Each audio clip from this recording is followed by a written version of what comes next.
Chapter 4. No Harvest But Flies. It's fly season. Resachatli hears our complaints and speaks to us of flies. Certainly there are many flies. Flies mean cattle. If there are many flies in the cattle, a man is said to be rich with cattle.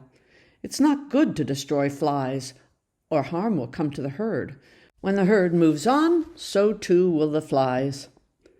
I used to wonder when I saw pictures of faces covered with flies why the victims were not brushing them off or twitching their skin. After these weeks, we've discovered there's no point in it. We confine such energies to mealtime. While dipping the spoon with the right hand, the left hand fans the dish. As the spoon approaches the mouth, the left hand quickly swats over the spoon before its entry. Both hands must then return to the starting position. How long this will last is uncertain. Resachatli assures us that one day we'll be free of the hectic buzz about our ears. Resachatli's calm assurance does not convince me, nor does his lofty rationale for these pests console me. I complain about the flies just as I used to complain about the bats. Because everyone else slept through the invasion, no one except me seemed in the least concerned about them. Nightly, a driving fleet of bats entered our hut between the mud wall and the straw roof overhang. Their hideous flutter just beneath the sticks of our ceiling woke me. I slept armed with a flashlight, and upon their intrusion aimed my weapon, my beam of light. They flew off the perch directly above my head and left the hut while I waited for their inevitable return. I was convinced that if I could manage to consistently irritate them when they entered, they'd surely find another nightly lodging. They persisted, however, beyond my ability to stay awake, and consequently my first chore every morning was to sweep up their droppings at my bedside. Planning flashlight strategies, I was too close to the conflict to think of a long-term solution. It was Elwyn Miller, the Vermont Peace Corps worker at the BAC, who thought of the final solution. We'd found the Millers at home on a recent trip for water. Elwyn Miller, bent over a bed of weeds, lifted his silver head of hair, squinted through the sun at us, and slowly straightened his back. "Ah," he pronounced in conclusion of his weeding efforts. "How do you like living in one of them huts?" he asked me. "It's fine, nice and cool, really." The bats immediately leaped to mind. "But the nights are awful. I can't sleep at all. Bats fly in and the pests leave their droppings all over the floor," I complained. "Then spread around on the floor, why don't you? Don't make no difference, not with all them other things I hear tell they use. Course you could just tack up some netting where they fly in," he suggested. There was my solution. Block the entrance with netting. My gratitude to Elwyn Miller. We laughed through what was really a serious description of Elwyn Miller's experience as manager of the BAC farm. He went on the lighter topic of their life as expatriates in government housing. Their garden was not tended by a garden boy. Their living room was cluttered with unfinished projects. The kitchen was crowded with 6 Tswana youths baking bread. The British neighbors had complained of noise and riffraff. Clearly, the Millers were not living by expatriate rules. Beverly Miller left the Tswana youths in the kitchen to welcome us. Unlike her husband, she'd been rejected by the Peace Corps for medical reasons. She intended, nevertheless, to contribute as much as possible during their 2-year stay. She'd taken on leadership of the 4B Club, Tswana's equivalent of USA 4H Club, and met with village children several times a week for group activities and projects. We sat over tea and cornbread with the Millers. The Tswana youths politely greeted us in English. "Good morning, madam." "Good evening, sir." With the Millers, we spoke of Botswana, of Vermont, and argued over American politics. It was good to step out of our rural situation momentarily and liberating not to struggle for words. For Hoyt and me, it was our first long conversation in English since our arrival. Hoyt filled the water drum while I searched in a neighbor's yard for our madala. Running with a plastic duck in hand across a well-groomed flower bed, he came to a full stop at the sound of a lady's voice. I caught his hand and greeted her with my apologies. She was pleasant and spoke English with a Dutch accent. She asked me where I lived and practically dropped her teeth when I told her. "Well, I do miss some comforts," I admitted. "The only thing I can complain about," she replied, "is that every day is the same. It's so boring here." Then it's a trade-off, your comforts for my adventures. If you like, come and visit us when you get bored. I told her the directions, fully expecting she would never come. With cameras slung over their shoulders, the miller's neighbors arrived on Sunday to break their afternoon routine, they said. Resacatli, throwing bones for Maria's grandchild, looked up briefly and continued his incantations. On the blue plastic chairs in another corner of the loapa, Hoyt and I sat with our visitors while they sipped hot tea and stumbled for words. They twitched and shook themselves, swatting the fierce flies. Cups half full, they pushed away their chairs to make an exit. Hurriedly, they stood back to focus on our hut. To get a good angle, they ran around the wall. Click! The perfect shot. An old black man staring at bones on a mud floor. Facing him, a woman in blue rags scratching her feet, while to her left stands a fly-infested child wearing skins below its distended belly. Bordering the field is the pit we dug upon arrival. We'd expected to fill it with waste. By now, we'd figured the necessity of digging another pit for disposables. Wrong. There's no waste. Any empty can disappears within the very hour we've tossed it into the pit. We might see Tiro clutching it in his arms as he runs home, or Sejaro under some tree reshaping it to make a candle holder. Whatever papers Resacatli does not use to wrap his medicines or tobacco are burned in the kitchen fire. The pit remains empty. Brian is careful to avoid playing near it. Until recently, I had attributed his easygoing nature and accommodation to our new life, not to his fear of the pit, but to Resacatli's air of authority. Now I'm not sure. Like a true Madala, Brian prefers the fields and refuses to use the chemical toilet. When finally I insisted that he try the toilet, he shouted his rebellious warning at my persistence. No, if you make me sit there, I'm going to dig a deep, deep hole, and I'm going to push you in, and I'm going to give you some nothing. I, too, will occasionally rebel against my elders. Defying Resacatli, I sneak Mamoremi food left behind in my cooking pots. Keith scrapes out plates for Moremi, and any remaining garbage is gratefully gobbled by the pig. We toss the morning wash water into his trough. He slurps and snorts with great satisfaction. The neighboring women come frequently for morning visits. Usually they're the same women, and Resacatli refers to them as my sisters, Maria, Sepati, Ntatabo, and Polwane. Maria and Sepati come every day at least once or twice. Ntatabo, who lives farther than any of them, manages to join us almost every day. Although Polwane is the only one who lives within view of our Lwapa, she comes only 2 or 3 times per week. Resacatli says this is because Polwane has many daughters to pound her grain and fetch her water. Sometimes, if Polwane does not join us, we stop by her place to visit before going into the fields. She brews tea, and we take turns holding her new grandchild. Polwane is very pretty and petite. Unlike the others, Polwane never wears more than one dress at a time, but so far I've only seen one dress on her, and it is so faded that the original color is indistinct. Whenever we visit, Maria looks around to see if her husband Tabo is near, and if he is, she shouts to him that the grandchild is destined to look like her grandmother, pretty Polwane. Every time he hears this, Tabo laughs with joy, as if he's never heard it before. Polwane is very quiet anywhere else, but at home in her Lwapa she speaks freely.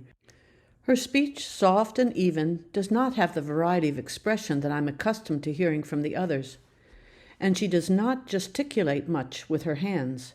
It's difficult for me to understand her. I pretend and respond with any apt phrase that comes to mind, hoping it has some relevance. She's consistently gracious about my attempts, always smiling and accepting, never demanding. I cannot say the same for Ntatabo. She demands to be understood by me, and if she senses that I've missed the point, she gesticulates madly, raises her voice, and engages Maria and Sepati for help. The 3 of them talk loudly past me. Invariably, Ntatabo bursts out laughing, splitting open another seam of one of her 2 dresses. Ntatabo is rotund. Sepati chides her for not sewing her dresses properly. She replies that she does not bother sewing, since both dresses together cover all the important spots. They dispute among themselves about precisely which spots are important. Tatabo suggests this may depend on the mood or man of the day. She flaunts her flair for fashion by pointing out that she alternates which dress is to be worn on top of which inside out. We walk to the edge of the small grove of trees, the four of us, collecting wood for the hearth. There's a constant chatter of gossip and banter from which I feel left out.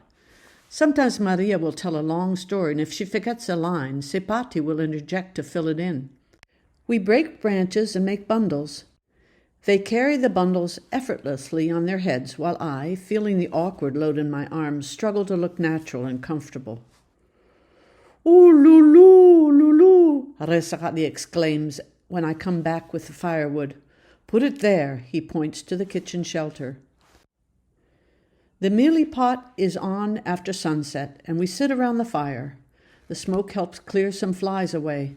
I scoop up mealie meal, add cooked canned peas on top, and serve Resakali first. Modise passes his plate, then I serve myself. The children come last. Mamoremi and Moremi join us by the fire, carrying their bowl of mealie. Moremi's eyes light up when he sees the can of peas. Resakali asks for more, but there is still some left over. We sit by the light of the fire, and I'm warm with satisfaction as together we consume my bundle of wood. "You work well with your sisters," Resakali observes. "It is for you tiro on the lands, not like in town, where woman's work is only mareko." "What is tiro and mareko?" I asked Resakali. "Tiro is what you do here with your sisters. You work while you sing and talk. You are knowing each other when you are doing these things together. You are helping each other, and what you pick, you eat, and you share with all in the Lolwapa. It is tiro. It is good for you and good for all. And if you and Maria and Sepati go to find a melon in the field, but there is no melon, you will come back with nothing. It is tiro. You tried to find the melon, and it is good. We will be sad that there's no melon in the field, but we are together, and we will share the head of a fly."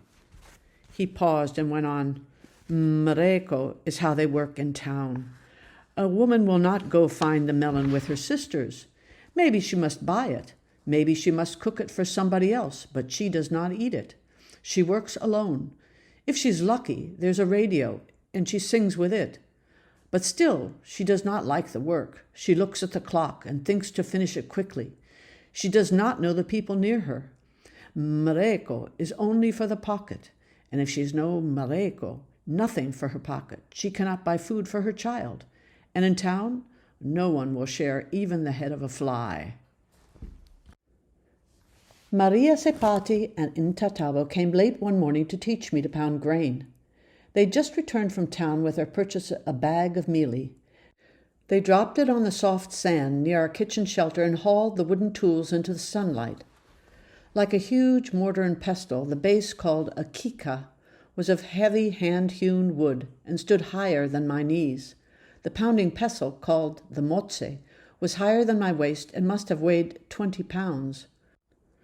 We were to sing and dance to the pounding rhythm, while each taking our turn to stamp mealie. They laughed at my inefficient movements, and I entertained them when I, the youngest by far, held my throbbing arm muscle and gave up. Maria poured kadi. They passed the gourd. A tense time for me. The taste was vile. Again I pretended to swallow with pleasure. Sepati strung together seed pods and wrapped them around our ankles. To their song, I followed their slow shuffle around a circle until I forgot myself. The chorus and rhythm grew strong. We sang, stamped our feet, and clapped. The tempo increased, and finally Maria broke the chain, ululating a loud, long finale. Grain pounded and distributed, we went our separate ways. With new rhythms and songs, I entered the Lolwapa. The lyrics confused me. I would ask Hoyt for a translation when he returned from town. Resakali, Tabo, and several other men were sitting near the wall. They turned toward me as I entered. Tabo greeted me. Conspiratorial glances flanked Resakali, who struggled to suppress his laughter and confront me with a serious demeanor. Dumelara utlot jang, and the Tswana handshake. I greeted them all. Resicatli and I eyed each other and played the waiting game. He won. I demanded to know what was going on. He introduced Munsu, the man to his left, as an artist who worked wonders with hides. Was it hides that I smelled? Was it the dried blood on Munsu's caked fingers? He was bare-chested and wore only a loincloth. His face was handsome. His smile showed that he had all his teeth. But I backed up quickly after shaking his rough hand, for he had a putrid odor. It was Munsu, Resicatli explained, who made the goatskin mats and sewed together hats from bits of fur. Resicatli had summoned Munsu to collect our cat. The cat had committed an unpardonable crime. He'd eaten a piece of biltong hanging from the roof of a hut. Since Munsu enjoyed eating cat meat and could use its fur creatively, Munsu was to take the cat. Barring no emotion, Mossadi Mohola that I am, an impulsive tirade burst forth. The cat, whose nightly vigil protects us from bats, spiders, and snakes, was to quench Munsu's strange appetite and ride his head?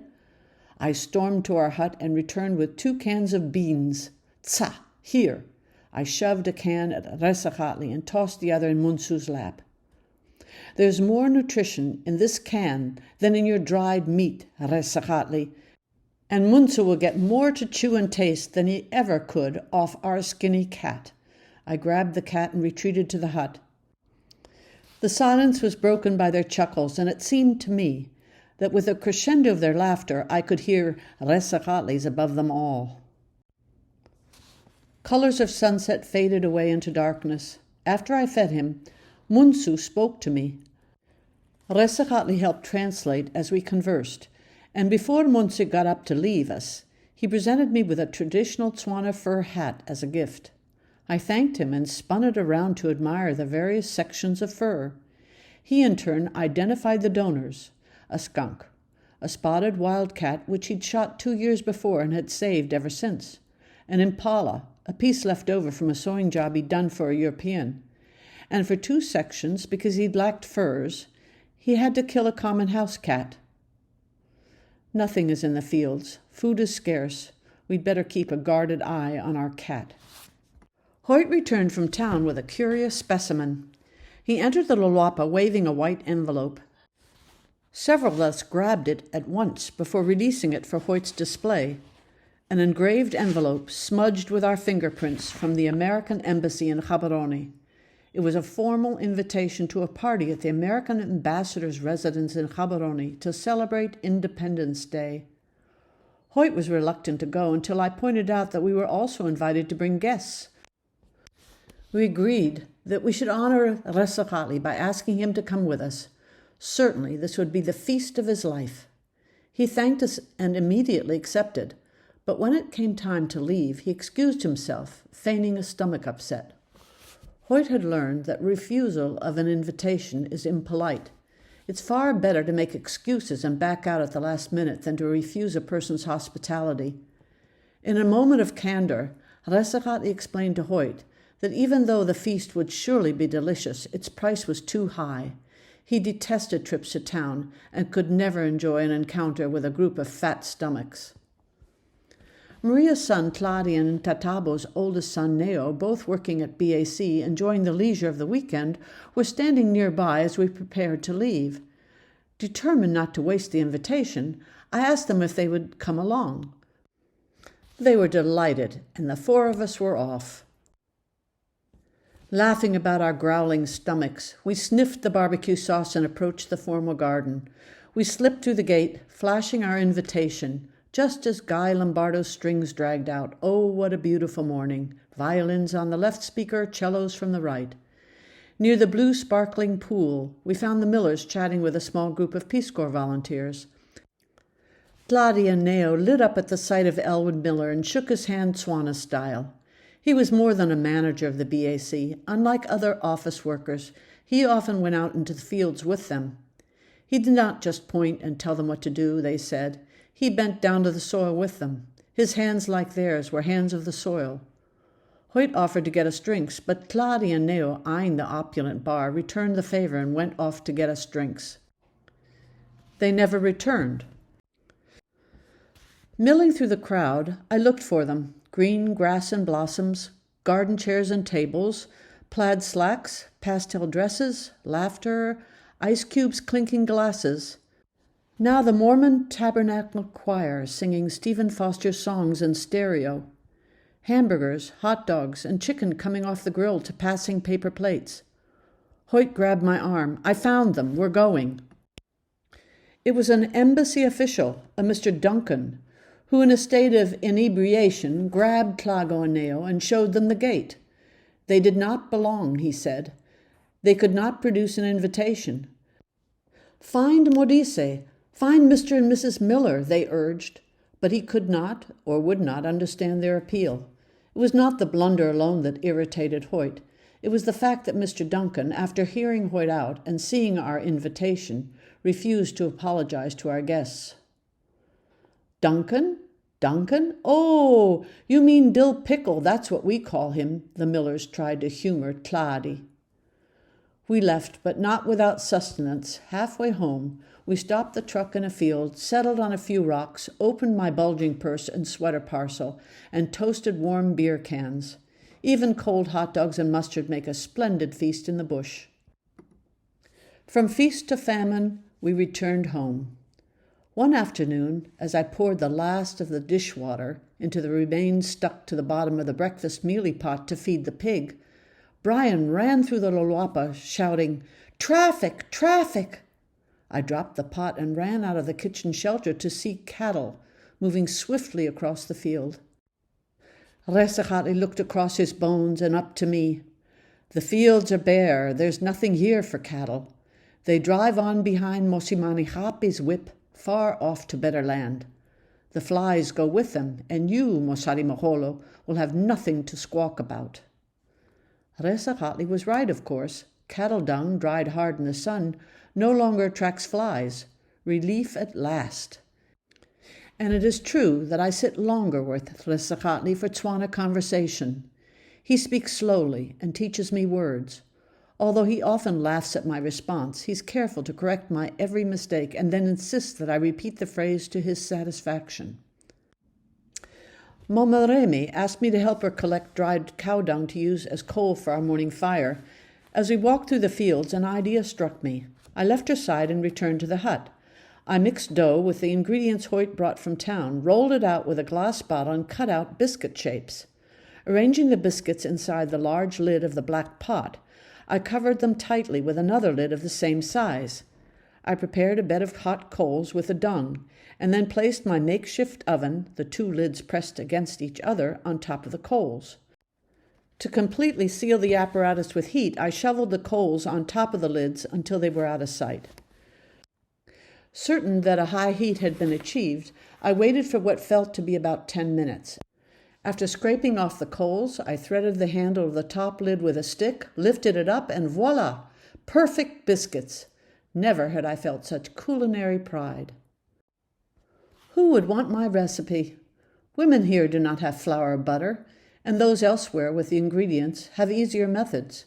My thrill upon lifting the lid was no doubt a sense of victory over a plethora of specialized kitchen gadgetry I had deemed essential at home in America. No more flies. To me, that is reason to celebrate. We feast, and feeling somewhat like a heroic housewife who has created and conquered, I pass the plate. Munsu, who generally manages propitious arrivals, walks in just as we divide the last of the biscuits. I want to hold my breath as his odor wafts about. "Modise," Munsu complains, "how my arm hurts." "Why does your arm hurt?" "Because all night long I was sleeping like a baboon." "How does a baboon sleep?" "A baboon sleeps on his arm." "Why does a baboon sleep on his arm?" "A baboon sleeps on his arm so as not to forget where he left his food supply.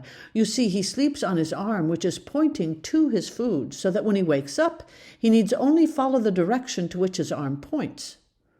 Munsu's face brightens. He reaches for another biscuit and continues, "Of course, when I woke up this morning, my arm pointed straight to Modise's place."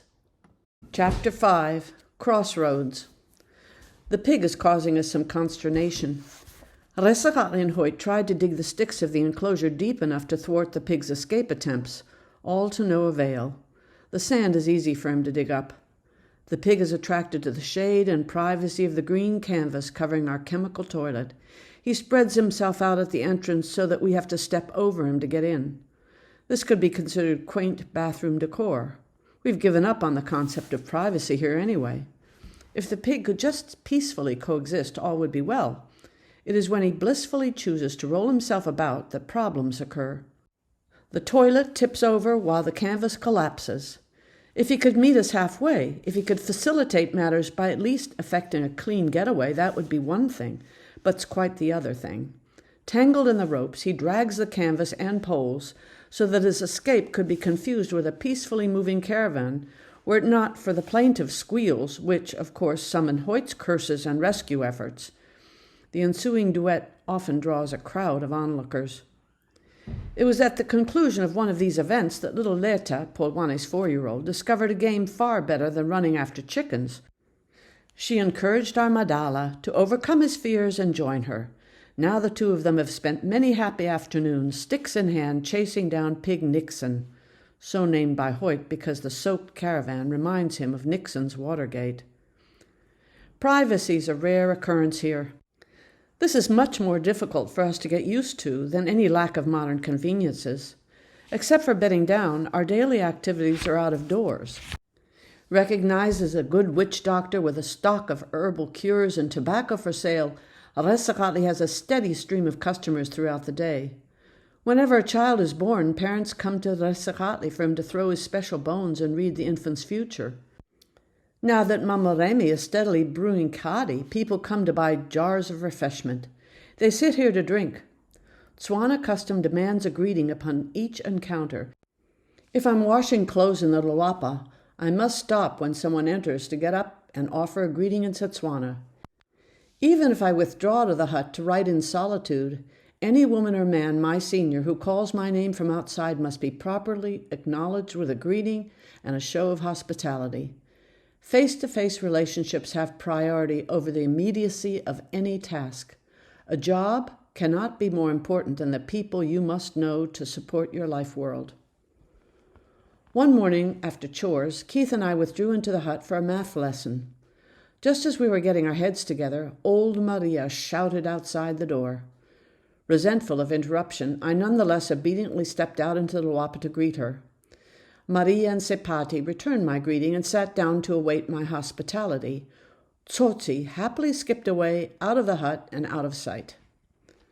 As soon as I asked Maria and Sepati if they would like some tea, I knew it was a mistake. Maria pouted at my ignorance. The question itself indicated choice, and that convinced her that I was withholding kadi. She snapped out her order for kadi. Sepati nodded her approval. They sat awaiting my attentions. There are still patterns of past social interaction which I engage in without thinking. It's only when they are inappropriate that I even become aware of them.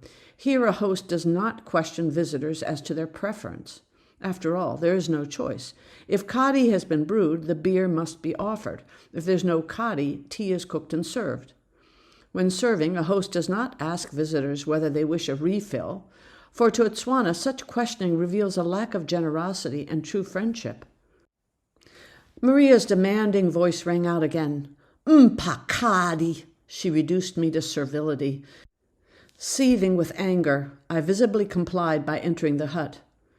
Just to get away from them, I put the kettle on the paraffin burner inside the hut rather than on the outside logs. Waiting for the water to boil, I tried to control my rage. I could not risk showing my irritation at the timing of their visit, their misunderstanding of my intentions, and their command for service. Hoyt's work and our presence in the community required good neighborly relations, and yet, if I could not openly express my differences and feelings, I remained an actor on stage. For several months I'd watched, listened, and conformed. Performing my role and routine, I'd greeted and spoken Setswana with increasing comfort. I knew names, families, and a few homesteads. I'd worked side by side with my age mates. We shared efforts and smiles as I learned songs and dances. But what did I know about their personal lives and dreams, and what did they know of mine? In trying to be accepted as a Tswana woman, I did not dare to reveal any feelings which conflicted with what was expected of me. I did not feel free to express any negative emotions towards the people or circumstances around me.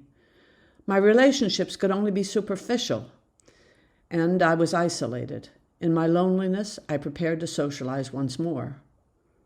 They came into the hut to find me. Maria sat on the bed. Sepati pulled up a chair. I poured tea and passed the cups. They looked for Kadi. "Kadi e kai?" Maria asked as she looked around the hut to find it. "Haeyo," I insisted as I spread my arms to prove I had none. "Maria, Sepati, hake na Kadi," I insisted again. Maybe they believed me. They looked around once more. I grabbed the sugar bowl and spooned extra sugar into their cups. "Hape? More?" I asked. "Eh," they both demanded. "Hape?" "Eh, don't ask," they commanded. They finally stopped the sugar after 5 or 6 teaspoons, and then Maria broke the silence. She asked if the hen had laid eggs. "Yes, every morning I went looking," I said, "but so did the pig, and it was a matter of who found the eggs first." They laughed. Maria finished her tea. I automatically asked her if she wanted more. "Don't ask, just pour," she retorted impatiently. I did it again. I spoke out in disgust and spontaneously burst out to defend myself. "Life was very different here for me," I explained. They nodded. At times we did not understand each other, and I felt angry but could not show it. They asked why and when. They were interested. We spoke of our two worlds. I admitted how I'd felt when they arrived, when they ordered beer. Maria, shocked at my interpretation, assured me that she was making sure that I'd not forgotten about Kadi. After all, she added, it was clear to everyone that even though I sipped Kadi, I was only pretending to like it. A monkey does not see its own hollow eyes. It was time, she said, that I felt comfortable to be myself. She spoke Setswana slowly so that I might understand. "You are a Mosadi Moholo here. You get angry. You get sad. You cannot hide yourself here. With us you are a Tswana woman, but you are white. You are our friend, but you must remain who you are. You must share who you are with us."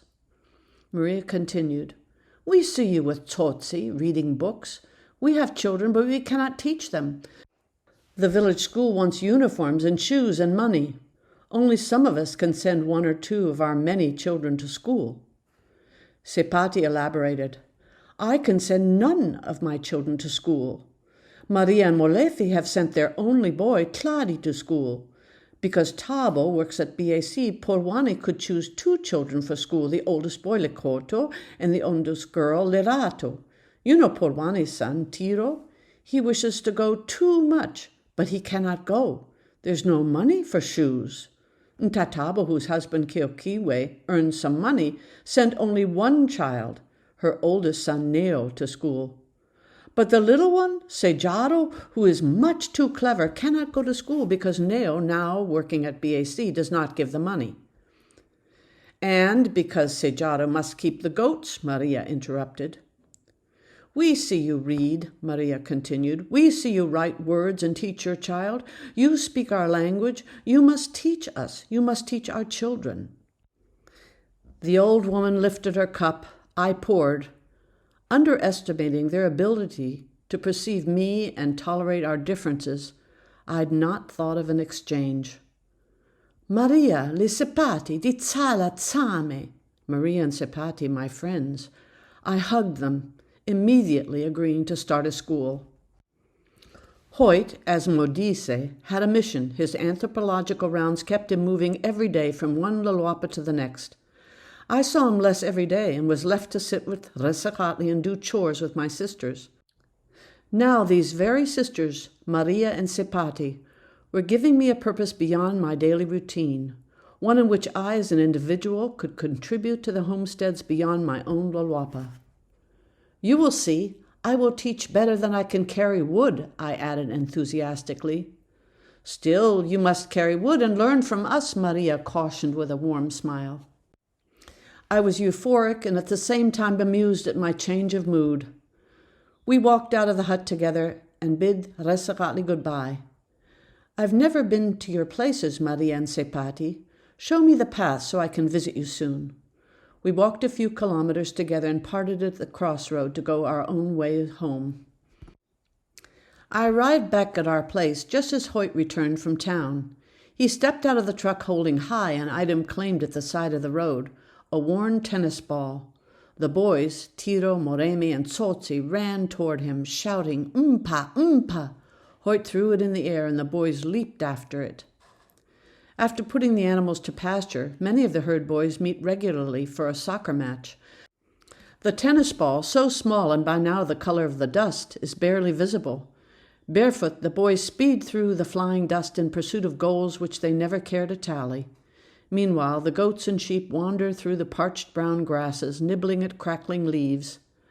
There has not been a drop of rain or even a cloud in the sky in 3 months. On the morning that I decided to visit Sepati, Brian and I met the herd boys at the crossroad. Their goats grazed on thorn bushes while Tiro, Sejaro, Moremi, and Tsotsi played soccer. Running and yelling, they madly scrambled into each other and kicked up the dust. Brian and I left them behind as we made our way to Sepati's place. If he were not such a big and heavy 3-year-old Madala, I thought, I could carry him on my back and make some progress. The going was slow as he stopped to investigate grass sounds, peer down sand holes, or haltingly touched the sharp, long thorns of bushes. "Maukif, Madala!" Sepati greeted us and entered the hut to seek chairs. Madala left my side to join 3 small children by the Lolapa wall. He watched a young girl who had 1 foot in a pan tipped forward. She looked up, greeted us, and scrubbed her leg with a bit of water. An older girl, swinging her arms and motse up and down into a wooden kika, briefly stopped pounding to greet me. The wooden thuds went on as Sepati pulled out 2 chairs. We carried them to a shaded kitchen shelter made of branches. Inside, a girl sat by the fire breastfeeding her infant. She looked as if she had just reached puberty. Sepati introduced her daughter. "She will marry Moses when he comes back from the cattle post." We greeted each other, and I admired the child. Sepati looked on proudly and told me of her family. "It is here that I live with my dying mother, my son, 4 daughters, and my 2 grandsons. Molefe visits me on and off, but he stays with Maria, his first wife." Molefe and Maria were married for several years without producing children. This caused them great suffering. Finally, after receiving medicals from Resakatli, Maria succeeded in giving birth to her son, Tladi.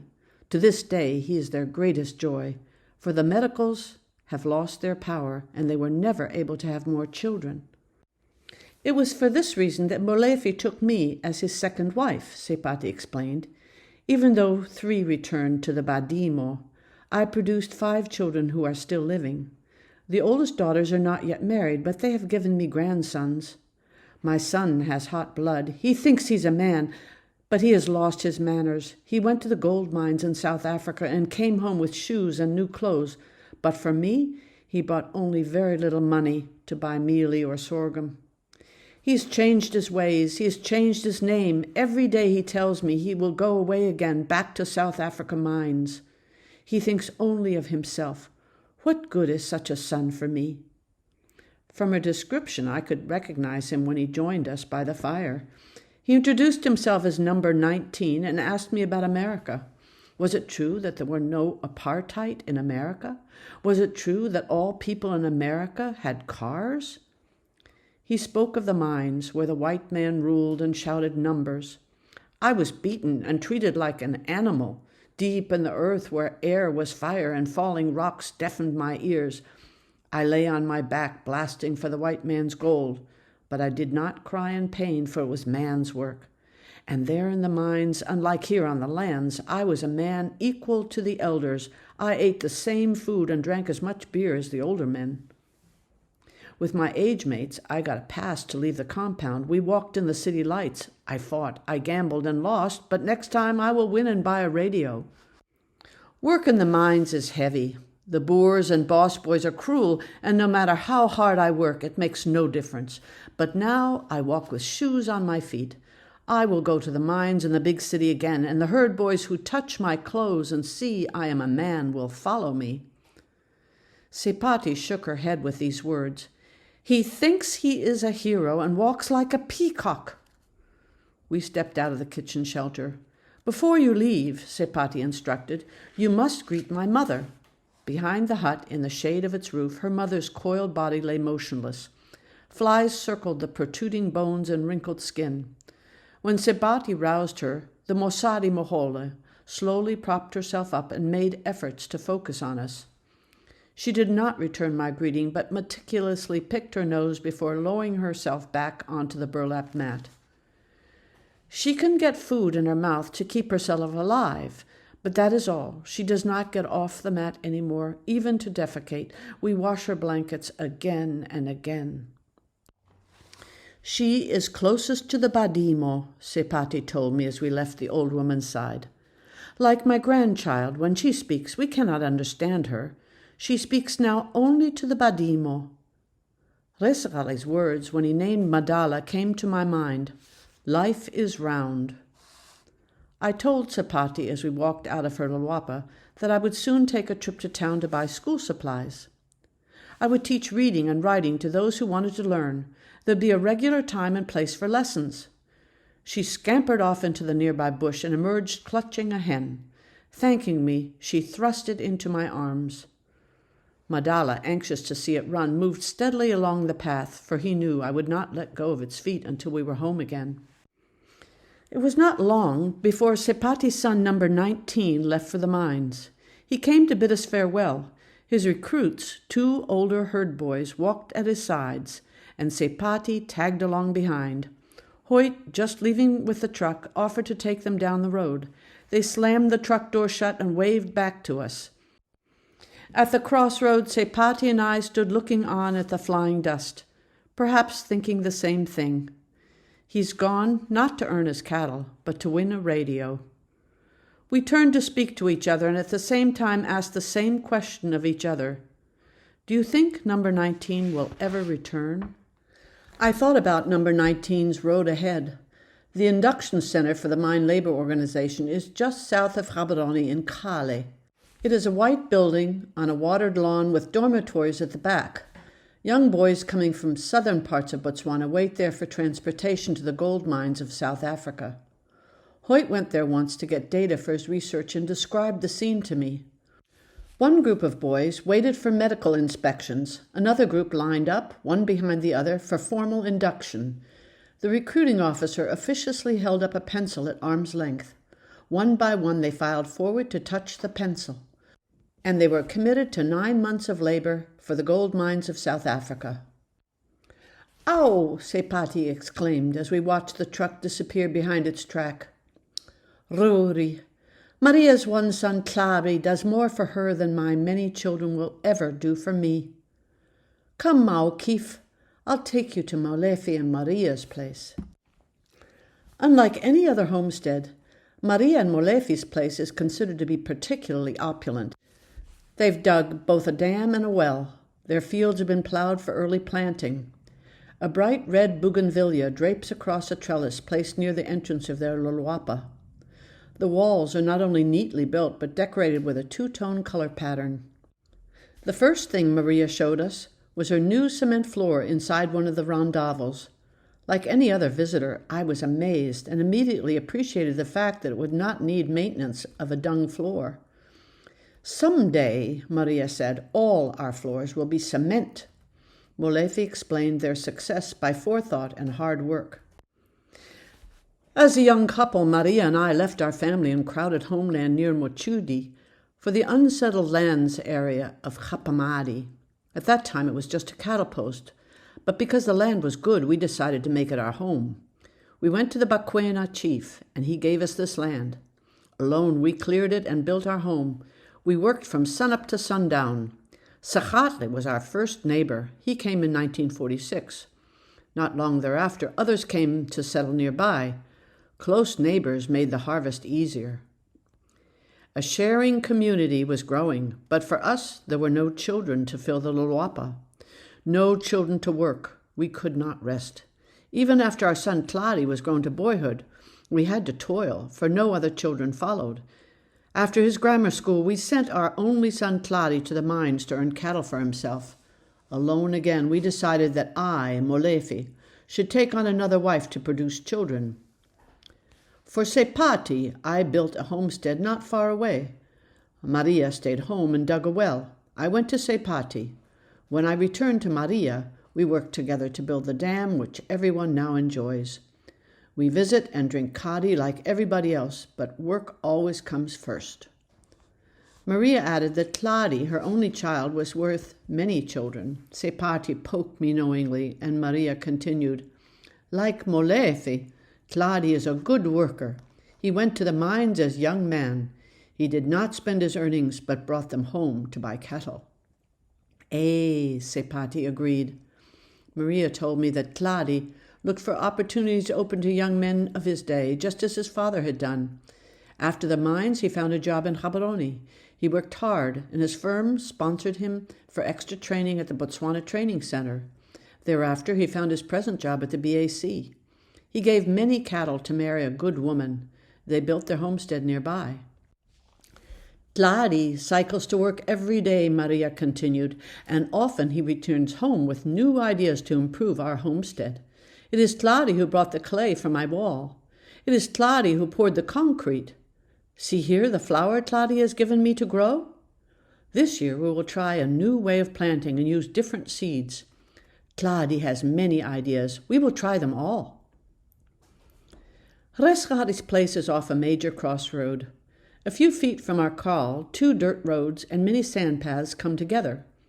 When news travels, it comes to us quickly and moves on in many directions. News from across Mopani Hill, news from Mochudi, Mogoditsane, or Gaborone.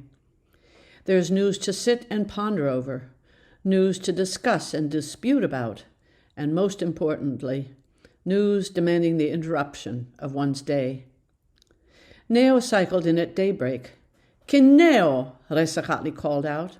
We greeted Neo and listened to his words. His sister's baby had died in the night. She married just last year. She is young, and that child was her firstborn, Resakatli explained to us. We must go this noon to her lolwapa. Down the long, winding path to her hut, we greeted others and walked together without words. For a winter's morning, the air was strangely still, the sun hot. But we covered our limbs to honor the dead and show our grief. Field birds called, dry grasses rustled with life, and our pace played a continuous rhythm on the sand beneath our feet.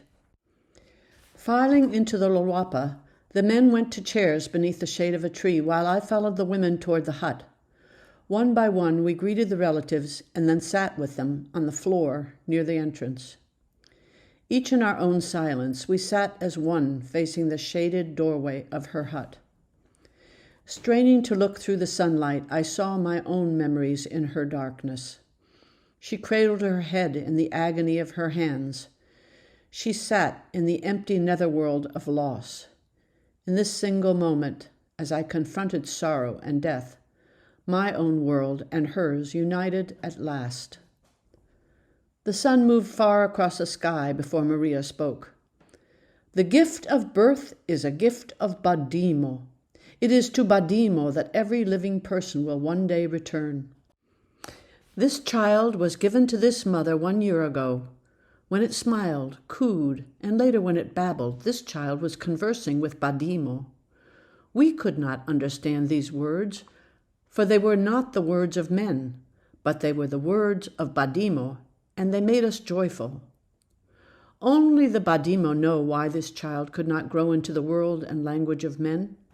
Only the Badimo know why this child returned before it was ripe. We cannot know why this happened because we, as living people, are far from the knowledge of the Badimo. We know only the great stomach sickness that gathers many of our children. What woman here has not lost her most precious gift to the ways of disease? What woman here does not know the pain of loss? Today we sit together to grieve with the mother. We share her pain. From this moon to the next, we will tend this mother. She is tied to her child, and she will stay in her hut. She will sleep over the grave in her hut, and she will keep the child warm and safe on its journey back to the Badimo. The men built a coffin using a bench and a few planks. They nailed a black cloth to it and buried the child under the floor of the hut. We sang. Women pounded sorghum, men slaughtered a goat and cooked the meat. We passed the drinking gourd. Death was not a shock. It was part of the living. They spoke of the child and its mother. They spoke of the dead and of the Badimo. Mamoremi gave birth 7 times. She told of the 2 that returned. Sepati had 8 children. 3 died and were buried in her homestead. An infant or child who died while still suckling its mother's breast was buried in the hut. A child who had been weaned was buried in the Lolapa, its place of play, and a child who had died after puberty, having entered the adult world, was buried in the fields. The ties between mother and child are recognized even after death. The intimate link between parent and child is evident from the child's burial ground. Next to Maria, Ntatabo heaved a sigh. My only grandchild has left. Near us was the household water supply in a bucket hanging from a tree. I noted its brown color and thought of its source, a stagnant dam where I once saw goats drinking. The water was not boiled. The child probably died of dysentery or gastroenteritis. No doctor was called. The child was sick, and death followed. Or maybe not. As Maria said, we cannot know. I sat in the sun of this Lolapa listening to Maria's words, we cannot know, and heard the echo of my past. My own daughter Kirsten died. The label, crib death, or SID, could not explain her death to me. In a society that does not consider the frailty of life, her death was a shock, and I its victim. Physically and psychologically bound to her being, I mourned alone. Where the living protect themselves from thoughts of death, there's little room for grieving. There's an awkward silence. To comfort in our society, friends attempt to divert the victim from grief. And yet, when a loved one dies, there is no victim, no diversion, and no consolation. This the Tswanas accept. They stare straight into the difficult conditions of being human. We've been to a funeral, Resakatli. When will we go to the Crossroads and down the sand path for a marriage? The oldest and youngest die on the lands. It is the best place for it, but many young ones move to town and do not come back, even to marry. Sepati's daughter will marry here. When Moses has earned his cattle, we will see. You want something good to happen? He continued with a mysterious grin. I have something for you, he said, stroking his bulging pocket. King, I begged to know. Resakatli knew well my curiosity and impatience.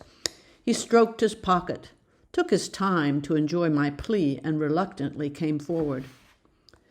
The sand path is not the only way for news. It can come in my pocket as well. I have some things from my mailbox at Mohoditsani Primary School. Slowly he reached in his pocket, pulling out a bundle of soiled, folded envelopes. Your mail, Mosadi Moholo, he exclaimed with some sense of drama. They were lost because it did not say Sechatli. You must tell your Americans to write Sechatli, Gustav Ernst Sechatli. Finally, the replies to what I thought were unanswered letters. Eagerly, I read through our mail, but it soon became apparent that our friends were getting a distorted view of our life from the snatches I chose to write them. Dear Marianne, thank God my husband isn't in anthropology. That you had to smear sh is incomprehensible. Couldn't you assert yourself and refuse? If you want to come home early, Suzanne said Ted has finished their new addition to the house and they would consider renting out the extra. Another. The latest thing is support groups. I've joined the Wednesday night group for single parents, and Helen goes to one for mothers of preschoolers. Do they have them in Africa yet? I suppose not. Your experience over there certainly sounds exotic. Could you please send some African recipes in your next letter so that I can try them for the gourmet club? Resachatli watched intently as I read the letters. Do you miss your sisters in America? A little, but I will be too busy here to think of them. I have heard, his voice was distant. Maria and Sepati are taking news of your school down the sandpath to all the crossroads. Chapter 6. To School. Sunday afternoon, Hoyt and I went to our neighbors, Purwani and Tabo, to inquire about the village school. About half of the homesteads in this area send a child to the government school near the BAC. They are homesteads where some sort of income is realized. For some, like Tabo, who work tilling the soil of the BAC, there's a small monthly salary. For others, there may be support from a relative working in town. A few with particular skills, such as thatching, making pottery, or carving wooden household items, have their own source of income. Tabo told us that, although fees for elementary school levels are low, it is the required purchase of a uniform which places school attendance out of most children's reach. Yet attendance is highly valued, and families will often sacrifice basic wants to send one of their children to school. It is hoped that a properly raised and educated child will become employed and will continue to feel responsibilities toward home. Older siblings who successfully enter the job market in town are expected to share their resources by sending a younger sibling to school or by financially contributing on a regular basis to their parents' homestead. This is not considered a burden, but a natural exchange for the nourishment provided during childhood. Tabo and Purwani are sending their oldest son, Likoto, and their oldest daughter, Lerato, to school. Mosimanehape, the second son, keeps the cattle. Tiro, the third son, tends the goats and sheep. The second oldest daughter, herself a mother, tends the household and younger siblings with Purwani. Likoto, in his final 7th year at school, will take exams in the spring to qualify for secondary school. Whereas most children, regardless of exam scores, cannot hope to enter secondary school, Likoto's father will sell cattle and his family will eat only a minimum to meet the high costs of secondary school. Keith has been curious about the village school. Early one morning he woke me to look out of the hut window. Children were running into the moshu trees toward the low red sun. One behind the other they headed down the path to the BAC fields. They returned in the late afternoon, parading in uniform past the herd boys corralling goats, past the girls hauling firewood and water. On the next trip to town, Tabo advised we should buy Tsotsi a uniform, and on the following day he too would go off to school. Likoto offered to take Tsotsi on his first day. Tsotsi, still reluctant about leaving the freedom of the fields, expressed polite enthusiasm. As we returned home, Hoyt remarked that a Tswana child chosen to go to school receives the news with a sense of privilege and pride. To Keith, however, schooling was clearly an obligation taken completely for granted. It was time for a trip to Gaborone, not only to purchase Keith's uniform, but also to buy the supplies for the bush school, which I had promised Maria and Sepati. Gaborone, the capital of Botswana, is only about 18 kilometers from Luapa, and yet it is an entirely different life experience. Paved roads, electric lights, and telephone lines pass government buildings several stories high. A 3-block shopping mall with parking lots on either side has grocery shops, pharmacies, furniture and clothing shops, variety stores, travel agencies, banks, a post office, a hotel, and a movie theater. The grass is green even before it rains, and flowers blossom in the tidy beds of traffic circles and office entryways. Gaborone is theoretically a town of about 20,000 residents. The official population, however, cannot keep up with the actual population. Rural people abandon fields that cannot feed them in hope of employment in town. Alongside political refugees from neighboring countries, they find housing in the southern section of town, away from the central district. Crowded together in mud houses, cardboard shelters, and structures made of junkyard finds, They seek jobs to improve their circumstances. The vast majority fail. They become trapped. Many want to return to their rural homes, but they cannot raise the funds which they promised to bring back. A few others who achieve a modicum of financial security remain in town and move to a small, concrete, iron-roofed houses in another neighborhood. Those who have an education and receive good salaries settle in 2 to 3 bedroom concrete houses with plumbing and electricity in a middle-income area closer to the center of town. Set apart from these local Tswana areas are the northern residential areas for the white expatriates, the diplomats, and the upper echelon Tswana bureaucrats. Among these inhabitants, there is recognized status in owning a Class 1 type house as opposed to a Class 2 type house, although to the casual tourist the distinction is difficult to discern. They are all large 3 to 4 bedroom homes with patios and courtyards. Some have swimming pools. Only a few diplomatic residences have tennis courts. But all have green lawns and lush flowers behind fences and gates decorated with brilliant bougainvillea, and the Tsaba Ncha sign, beware of dog. Discreetly blending with the background are the quarters of the maids and the gardener. Everyone was wedged so tightly into the metal back of the blue Mazda pickup that even the biggest ruts of the dirt road could not dislodge them. I checked the rear-view mirror to catch sight of Tsotsi and Madala between Mamoremi's knees, Polwane's baskets, and Ntatabo's elbows. Maria and Sepati sat quietly at my side until we bumped onto the pavement, felt the wheels rolling smoothly, and exclaimed delight in unison. We cruised past a few embassies and residences. Sepati poked Maria to tell her that the Mahoa servants must carry huge vessels of water back from the river just to feed the grass. They laughed. We pulled into the parking lot. But before unraveling the back and dispersing, I pointed up to a position in the sky where the sun would be when we should meet at the car again for the trip home. In the open square of the shopping mall, Keith and Brian dangled their legs off the bench while sipping ice-cold appetizers through a straw. Ecstasy.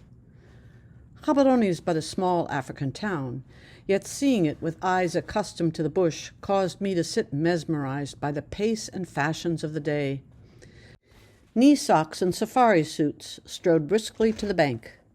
Under broad-brimmed hats and British caps, mustaches brushed envelopes for their final seal and swift deposit down the letter slot of the post office wall. High heels, pedestals for bronze legs and stylish hemlines, glistened in the sun and tapped the concrete. A pink, fleshy child held its mother's free hand as they proceeded to the parking lot with a basket of groceries. 2 women paused by my bench. I couldn't find crab meat anywhere. Try Food Town. I saw some there last week. Here were the Mahoa, and here, too, were the Africans of town. The young man in safari suit dropped his briefcase to shake his hand of rings with a gentleman whose wristwatch sparkled like the fluorescent shirt tucked into his bell-bottom trousers. They exchanged words and parting crossed paths. Polished shoes and bureaucratic white shirts with ties passed the monomoholo, slumped over his cane, squeezing his toes back through the hole of his shoe. African prints, swirls of green and red, prints of brown and blue, wrapped heads and hips. From one shop, a woman with a baby bundled to her back stepped out into the sunlight, placed a box on her head, and continued on her way. Office girls, with coordinated sweaters and skirts, clicked to take out lunch line, and chatting ignored the ragged street urchins on the corner. Young boys shared a Coke, tossed it, and scattered to pursue more pennies. Some carried parcels for Mahoa, or invaded the parking lots with aggressive sales pressure to buy oranges. Some found other means. Women clutched purses or stuffed change in their bodices. Beware of sticky fingers. I checked the bags by my side with Keith's new uniform, school supplies, and groceries. At our first stop, the Indian shopkeeper returned my Tswana greeting with a baffled stare and British reserve. The Tswana clerk at the bookshop, delighted at our transaction in Setswana, asked me where I was from, as if I did not fit the image of her usual white customer. From the bench, I scanned through the crowd for familiar figures and faces. Rounding the corner by the President Hotel, Mamoremi and Polwane headed for the parking lot. The sun was high. It was time to meet at the truck. Bodies over and under bags, we drove out of the parking lot and came to an abrupt halt at the policeman's signal. He motioned me to pull over. I fumbled across Maria's lap to get my driver's license out of the glove compartment and looked up into his face at the window. Gruffly, he commanded me to get out of the car to see another police officer. The second officer apprised me of my offense, illegally exiting out of the parking lot entrance.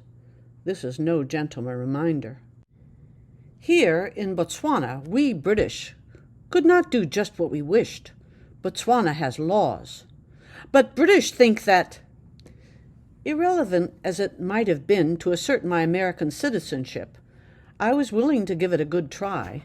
But before I could open my mouth, he slapped on the fine, 20 rand, $30, to be paid immediately at the police chief's desk. In staccato motion, he pointed to the police station, conveniently located directly across the street. It was clear from his frozen stance that he did not want to hear a response from me. He watched me leave my carload of passengers to head across the street. Officers in various uniforms, short pants, long pants, hats, and stripes, begrudgingly directed me around the next corner or hallway until I finally reached the man in charge. He sat alone in a concrete block room painted patriotic blue with a picture of President Khama staring down from behind him. Although he heard me enter, he didn't look up from the stacked papers on his desk. I waited. I'd learned from Resakatli. I put my violation slip on his desk and watched him take it. He lifted his eyes and stared at me. He waited. Ra. Without thinking, I pleaded submissively in Setswana. His eyes blinked. His shoulders moved. He melted. Where did I live? Yes, he'd heard of us living with Sekhatle. Addressing me as Mokwena, one of the Bakwena tribe, he gave me a gentle reminder on traffic rules and said he was pleased to meet me. He would let me go this time, he said in English, and then in Setswana he reminded me to please be careful. Kitumeti tatara, I thanked him as I turned to leave. Chosiame ma, tsama suntle, he returned with a smile. Ra, sala suntle, I called back. Maria and Sepate were relieved to see me slam the car door shut and drive off. Hoyt! We are famous, I exclaimed upon arrival in the Loluapa. Mama Remy was so impressed with my floor smearing that she suggested I teach American women this skill upon my return home. The humor of it went past me because I was still thinking about Keith. That morning, for the 6th day at Buitumelo School, he had been spared the 5-kilometer walk. A fellow classmate, Joseph Pulanka, came to our place with his bicycle. Still shivering in the early morning air, they set off down the path, Joseph pumping furiously through the sand, Keith riding on the back fender. Keith had complained of being touched by everyone in the school. Wherever he went, he was followed by a retinue. This was particularly awkward when, because the school lacked toilets, he, like others, sought to hide himself in the bush. No privacy was possible. We assured him that after a few weeks the children would forget about his differences and treat him like anybody else. He must have been disposed towards attending school, for he gave us no argument and left the next morning with alacrity. While proud of his self-confidence, I did harbor some anxiety. This was only aggravated when Hoyt came home from the BAC and jokingly remarked that Keith's attendance at the Buitumelo School has hit the gossip circuit of the expatriates. Beverly Miller, who lauded our participation in Tswana culture, was genuinely pleased to hear of Keith's attendance at the local school. The expatriates around her, however, had noticed a white child in the schoolyard. His presence there appalled them. Why didn't his parents join their carpool to attend the elite school in Gaborone? How could they send their son to a Tswana village school?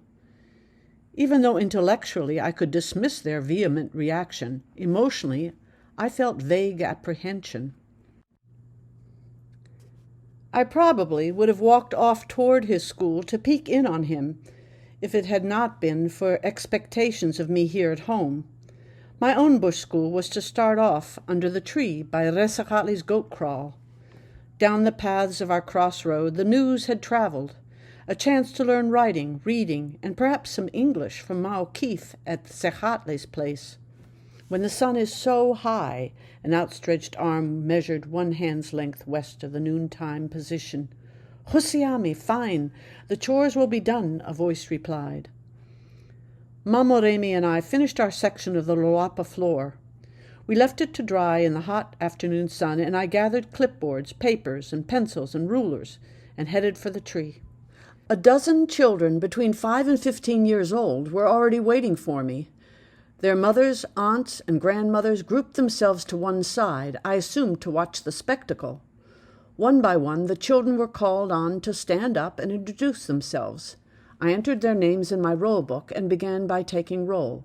This, I explained, we would do before every lesson. I proceeded to pass out the writing materials, and it was then that the older women came forward. They had no intention of being left out. One grabbed a clipboard, while the rest clamored for pencils. I pulled back the clipboard, sat on the papers, and held tightly to the rulers and pencils. "No, I cannot teach the old women," I tried to say respectfully. "Hakoreng, hakoreng," they demanded to know why. They pushed their way toward me and positioned themselves between myself and the seated children. "I'm only one teacher. There are many children, and there's much to learn," I tried to explain. The women stared at me. At last they were quiet. They waited for me to give in, but I delivered my final rebuff. "Either I teach only the children, or I don't teach at all." Grumbling to each other, they retreated. But rather than leave the scene, they sat together in the background looking on. I returned my attention to the children. No one knew how to hold a pencil. I wondered if limiting the class to children was overly ambitious. Not until long, late afternoon shadows appeared did we disperse. I had not noticed Keith's return from school. Perhaps he was relieved that I did not pounce on him with questions. At supper, the family commented on my far-off gaze. Never had I taught children with such intense desire to learn. Their motivation overwhelmed me. What I had anticipated as being a mere afternoon's diversion was already, after just one session, proving to be an extraordinary challenge. Resakatli broke my pensive mood when, upon receiving his plate of spaghetti, he exclaimed, "This is my very favorite thing. I like these worms too much." Before retiring for the night, he now routinely comes by our hut to say good night and get his vinegar. He likes me to pour him 1 tablespoon of vinegar while he braces himself for the taste and opens his mouth for me to feed it to him. He gulps it down, slaps his chest, and bellows his satisfaction. It is his conviction that a person with his age is susceptible to blood clots, and the daily doses of vinegar are an effective preventive measure. To use his expression, vinegar thins the blood. To my dismay, the number of children to arrive under the tree for lessons more than doubled the next day. I tried desperately to pick out the children who had come on the first day, added a few more, and told the remainder to go home. In order to achieve worthwhile goals during my limited stay, I had no alternative but to limit the class size. Watching the downcast faces turn to leave depressed me. As it was, accepting 25 students was already more than the maximum I had set. I recorded the new names and called the roll.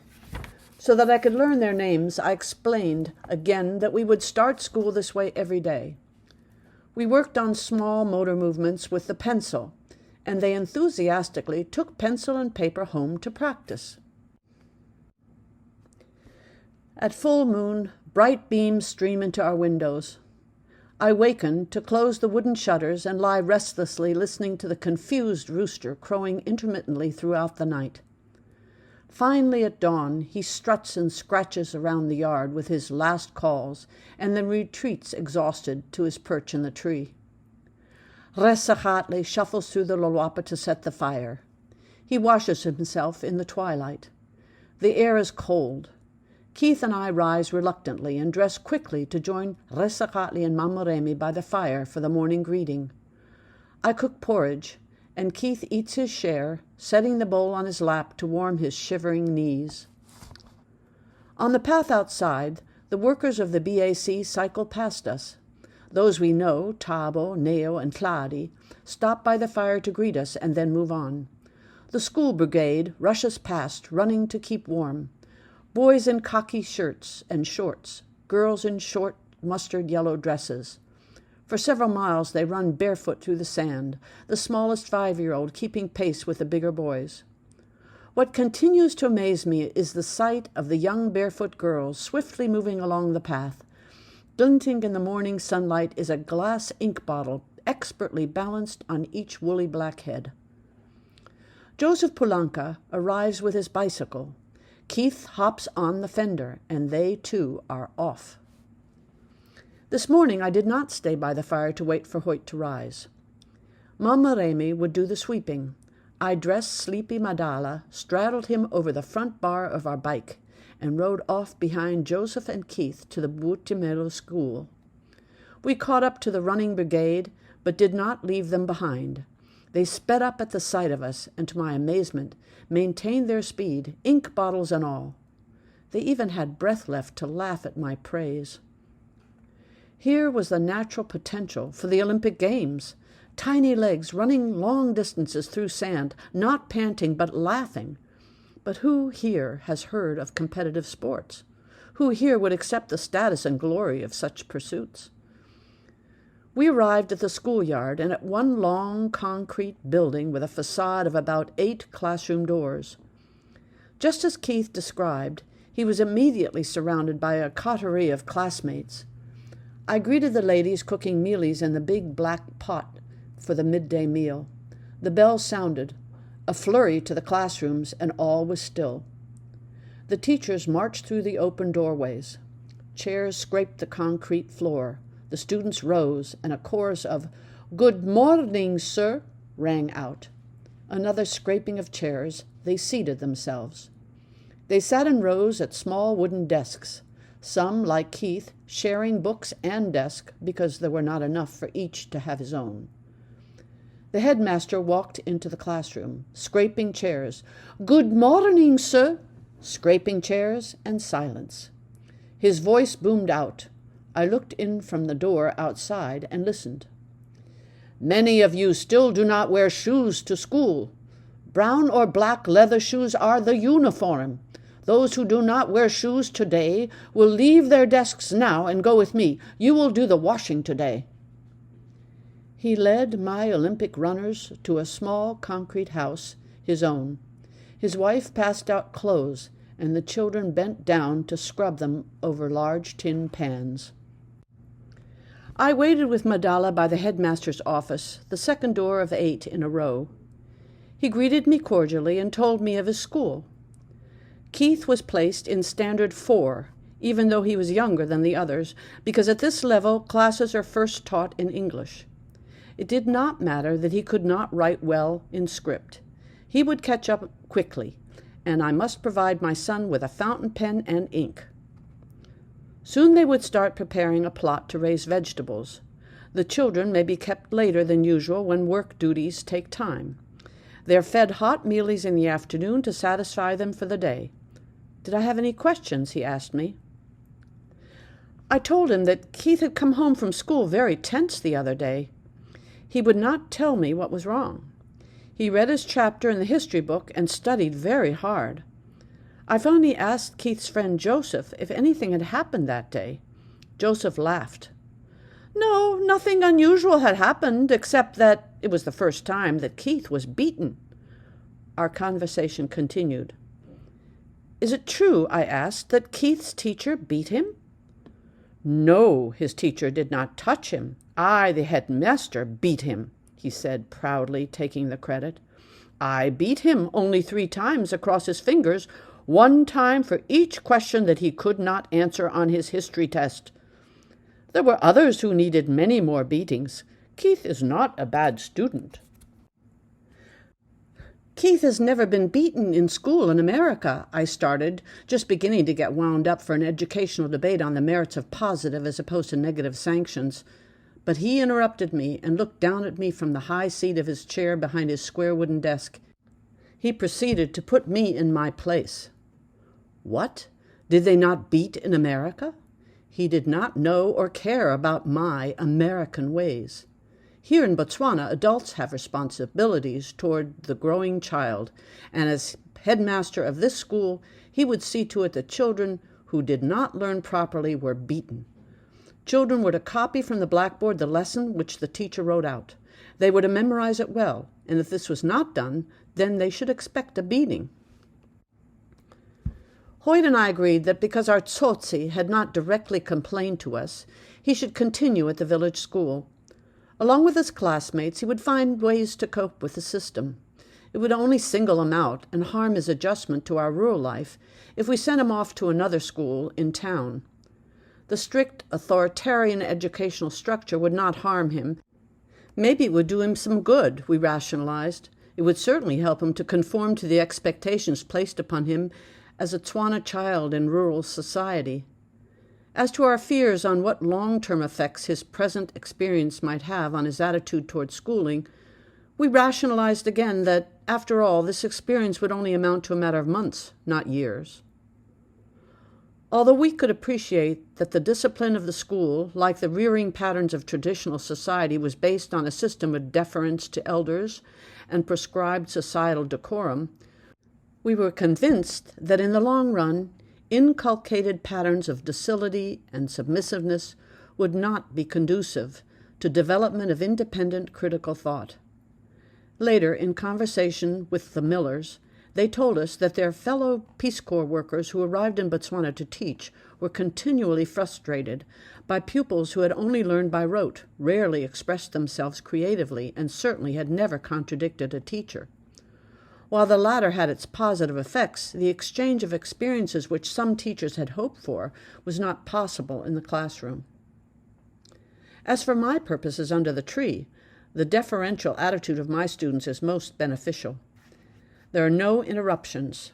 Their cooperation, however, clearly is not based solely on their upbringing, but also on their own desire to learn.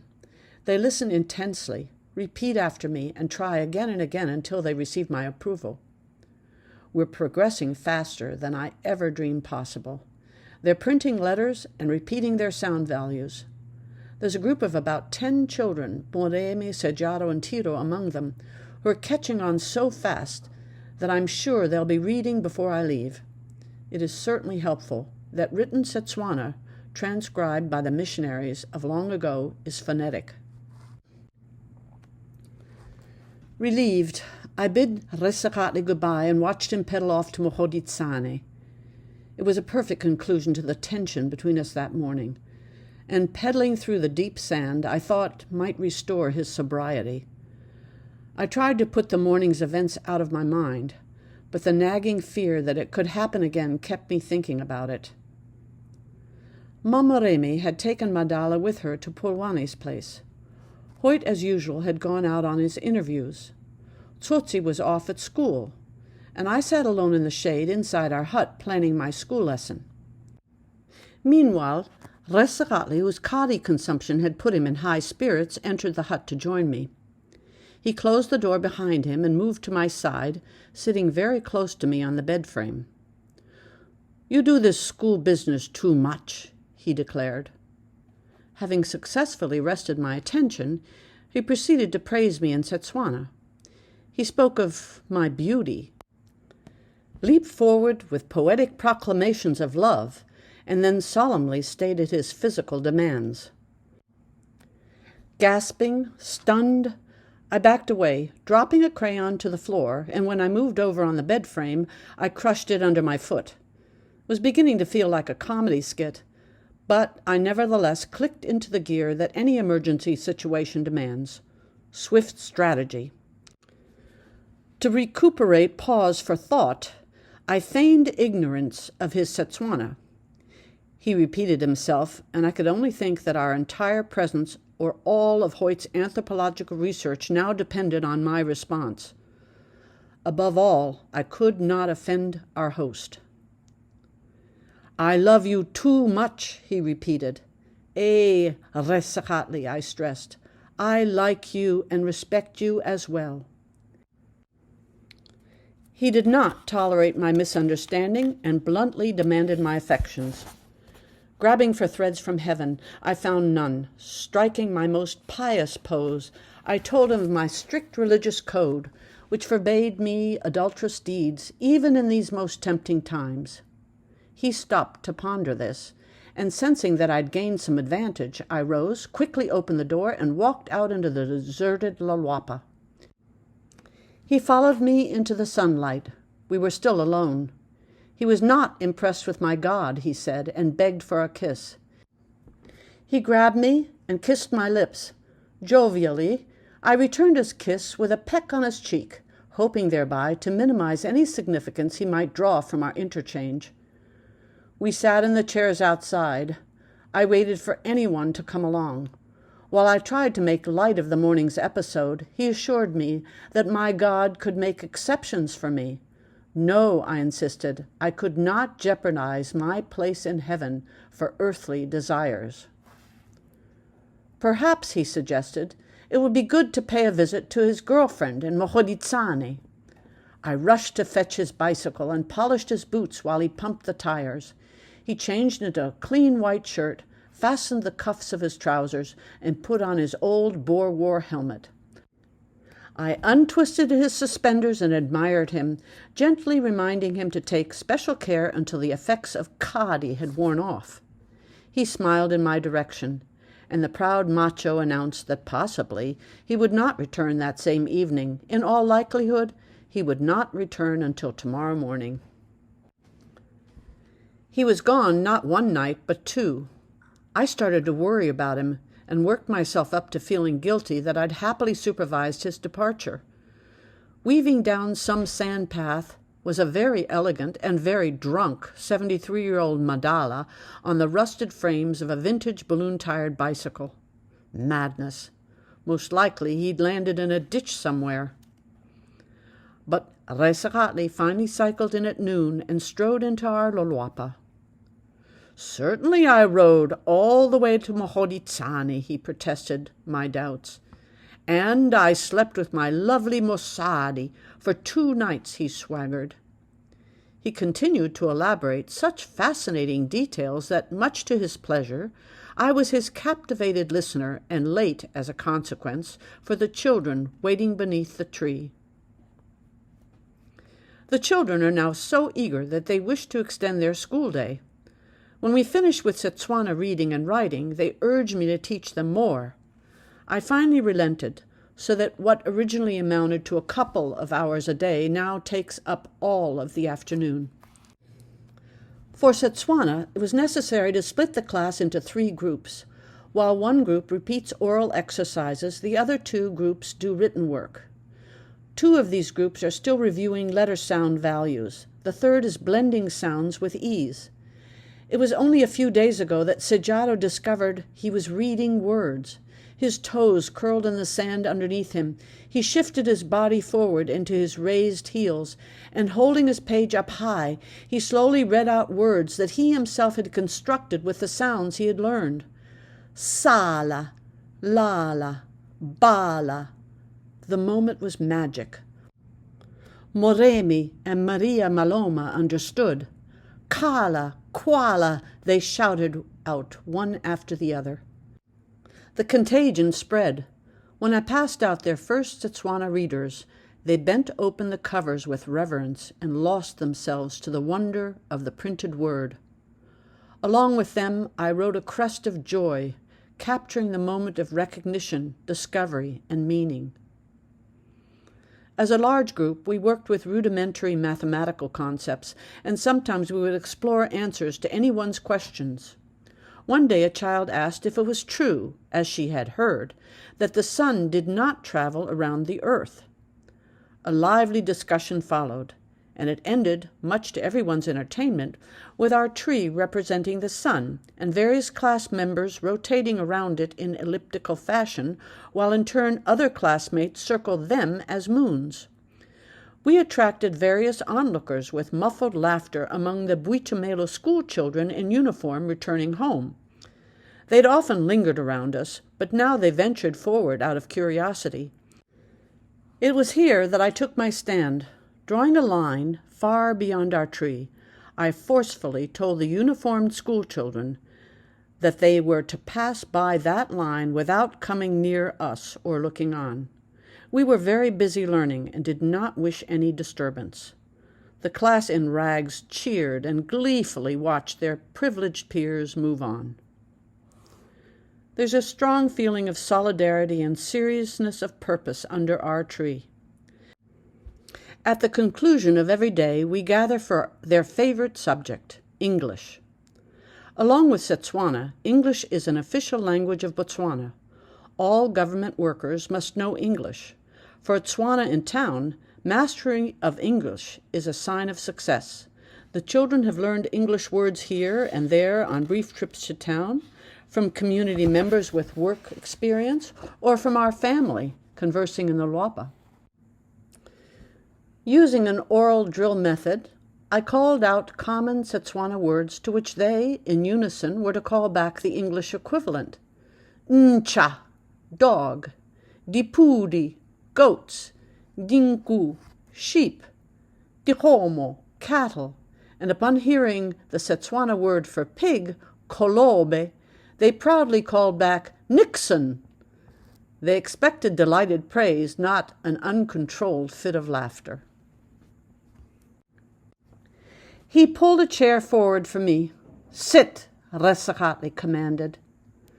You are too much with children. You teach them too much.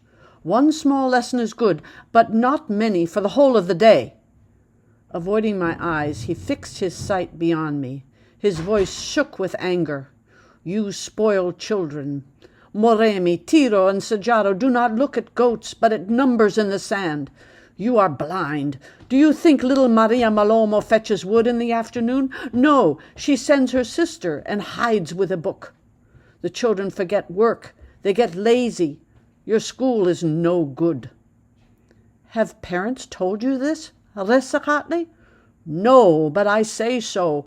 I don't like your school. Resakatli, Kiautwa, I hear you. Since it bothers you, I will not teach on your land any more. It was not my idea to start the school.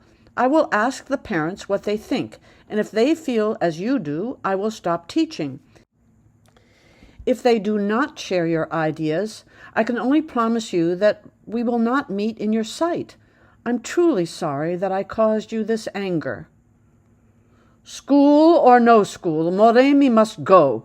You have spoiled him. You still give him food. Do you think I am blind? Moremi is no good to me, just eating and writing numbers. He must go tomorrow. I've already found another boy. He stared straight into the horizon. I waited politely for moments to pass, and, relieved that he had said nothing more, left his presence. In our field there's a sandy hollow behind a termite hill. His words, Moremi must go, echoed in my mind. Alone, I sat questioning. Was I wrongly interfering with traditional life? Did some parents now feel, as Resakatli, that school matters would adversely affect children's commitment to rural labor? Or was Resakatli's anger a result of his own personal discontent? Did he demand strict servile behavior from Moremi to the exclusion of all other joys? Was he jealous of the daily attention I paid the children? Suppose all these questions could be answered in the affirmative. Then what? Stop teaching? Moremi would still have to go. That decision was obviously final.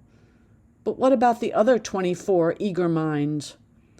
What hopes had I built up in them, And yes, in my own mind, too. Stop teaching. Admit it. How could I? Was my teaching a sentimental, self-indulgent pursuit, disturbing routines of village life? Crying. What for? Blotting cheeks and messing my shirt, a maudlin heap by the termite pill. Every doubt was dredged up and tossed about for surrender. I crept back through the darkness into our hut.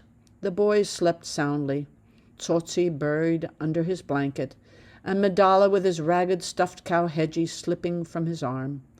Hoyt looked up from the candlelight. "Where the hell have you been?" Moremi packed his things into one compact bundle. He tucked it under his arm and waited by the morning fire. Mamma Remi finished her tea. I looked for the car keys. While starting the motor, I looked into the rearview mirror to see Mamma Remi rise to join me. Moremi bid Resakali goodbye with a formal Tswana handshake. A handshake, a firm grasp of thumbs, and a final handshake. The old Madala did not rise from his stool, but looked on solemnly as Moremi turned toward the car. "Mau Keith, I told Moremi what you told me last night, that you will get him into school in Gaborone. He's boiling over with happiness." "I said I would try to get him into a school," I corrected her. She agreed with a confident smile. Although determined to do everything possible to get Moremi into a school, I had no idea what was involved, nor what likelihood there was of success. I tried, however, to conceal my doubts. After all, Moremi, believing that all had already been accomplished, continually broke the silence with her thanks to me. Her firstborn son, she explained, would have the chance she had always hoped for, a chance to determine his future, not by the dictates of others, but by his own initiative and labor. Kitumnetsima, she thanked me again. "It is not just for Moremi, this stroke of luck," she went on. "It is for the whole of my family. Think of it, Moremi in school. And when he finishes and gets a good job in town, he will pay to get Leraka and Elina to school." She had all her children educated and employed. They were paying her old age support by the time we finally pulled into the government school in Bontleng area of Gaborone. Although built in the same style as Keith's village school, this school had not one but several long rows of concrete block classrooms. The door of each classroom opened onto the common courtyard, where we stood wondering where to go. We approached the first passing adult, who promptly directed us to the door of the headmaster's office. "Good morning," he greeted us. His English was as superbly precise as the rules in his book. "I repeat, Mrs. Alverson, we would be perfectly delighted to enroll this boy in our first grade, Standard 1. It is truly unfortunate that he's too old. He has turned 13. There's a government rule in the Ministry of Education. After 12 years of age, no child is accepted as a new student." He ushered us to the door. "We're very pleased that you're delighted to enroll Moremi," I managed to say with enthusiasm. "We will now go to the Ministry of Education and try to get a special permission for him. And hopefully, Mr. Molefi, we will be back this afternoon." "It has not happened before. Do not get your hopes up," he warned us judiciously. "Ra," I repeated in agreement. "Salasintle ra." We took our leave. "Tsamang sintle bomma," he broke into Setswana, "and good luck to you," he rang out as we turned to go. Mamoremi's undaunted faith in her great stroke of luck had its effect on me. We went directly to the Ministry of Education. We negotiated a series of stairs, hallways, doors, and referrals until we were finally face to face with a Tswana government official who was sympathetic to our cause. Although he had no power to make any decision in our favor, he helped work out a strategy. The age barrier, he insisted, would be impossible to circumvent. We would have to consider Moremi as a transfer student and try to place him in Standard 2. It, however, remained to be decided whether the Ministry of Education would accept his previous bush schooling as transfer credit. This decision could only be made by the minister herself. Unfortunately, he added, the minister was not in her office, but at home recuperating from an operation. Mama Remy and I, ignoring the official's polite signals to leave, remained seated and waited for something to happen. He finally offered to call the minister at home. I could speak to her and plead our case over the telephone, he suggested. Starting with a Setswana greeting, I tried to create a good impression speaking Setswana, but soon found it necessary to rely on English. I described Moremi's abilities and progress in my class. I assured her that he would be supported financially by us. This would be our gift to Botswana, for Moremi had much promise. She was kind. She heard me out and agreed to transfer credit if he could pass a test for the standard level 1. He was to proceed to the school at once, and she would arrange for his testing. There was little I could do to prepare him in the half hour that we waited for his test. Nevertheless, we tried. He listened anxiously. He concentrated. He was very determined. When he left us for the classroom, I tried to prepare Mama Moremi for the letdown, but she would not listen. He passed math, but he could not read well. He does not know much English. But he's good enough, Headmaster Molefi declared. Showing no surprise, we calmly registered him to begin the next day. Once in the car again, we screamed out with joy. Good enough Moremi got his uniform and shoes. At the agreed-upon tree, they waited. 24 children, their mothers carrying infants, younger sisters and brothers, and some fathers and grandparents. As soon as I arrived, a few children with no representatives apologized for their parents who could not come. There was absolutely no understanding as to why school should be discontinued.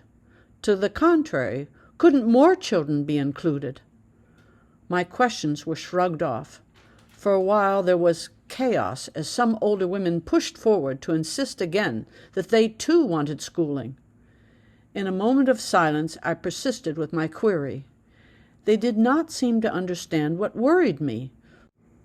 School was a good thing, they called out. If they could afford it, they would send many more of their children to school.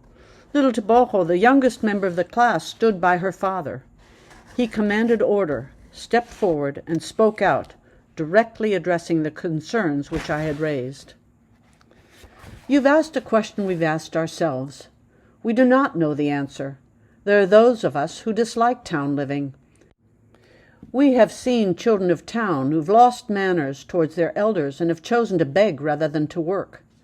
But our children live on the lands. They know their duties.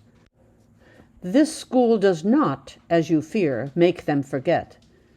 This it cannot do. Things are changing, whether we like it or not. Can the elders teach our children all the things that they will need to know tomorrow? They can teach them many things, but not all. With our taxes, the road to Gaborone is being paved, and a clinic will be built in Sebele. Who decides what is to be done? The government. I cannot understand the government officials who come here with English. I cannot write a letter in Setswana to tell them of our needs. Our children will inherit our animals and our fields, and in their time, to protect our way of life, they will need to know how to read and write. This justified my efforts and buoyed my spirits. They were not curious about my reason for a new meeting place. Maybe some of them could guess, for it seemed to me that for several weeks there were lively conversations between Resakatli and his visitors. Resakatli noticed my reserve. He tried to humor me. As I passed him his dish of rice, he exclaimed, "Ah, a plate full of little white ants. I like them too much." He's never so happy as when I serve him. The cat sidled up to his leg, and he refrained from giving him the usual kick. "Tsotsi, come get this worthless cat," he chided affectionately. It was time to make peace. No matter how selfish, jealous, or domineering he acted, He would always, I had to admit, command our love and respect. Having lived alone for most of his life, he was comfortably pursuing his own self-interest, even if it conflicted with others. He had gained a respected position as herbalist and witch doctor by dint of his own hard work and planning. Botswana was his home, but it was the home he had chosen. I knew that he had traveled far and learned the ways of many people. In this rural community, he was the only elder who spoke English, and he received patients and visitors from distant places. It was nothing to see a strange car in front of Resekatli's Luapa. Resekatli was worldly. Resekatli was knowing and proud. If anyone could, it was he that understood the adjustment we were daily making while we lived as his children under his rules, and despite our differences, he tried to be understanding and supportive. As best I could, this is what I told him. Affectionately, he patted my knee and called me Mosadi Moholo. Many times I'd asked him to tell me about his life. Now he asked me to fetch the kadi. We should settle in comfortably, for it was a long story.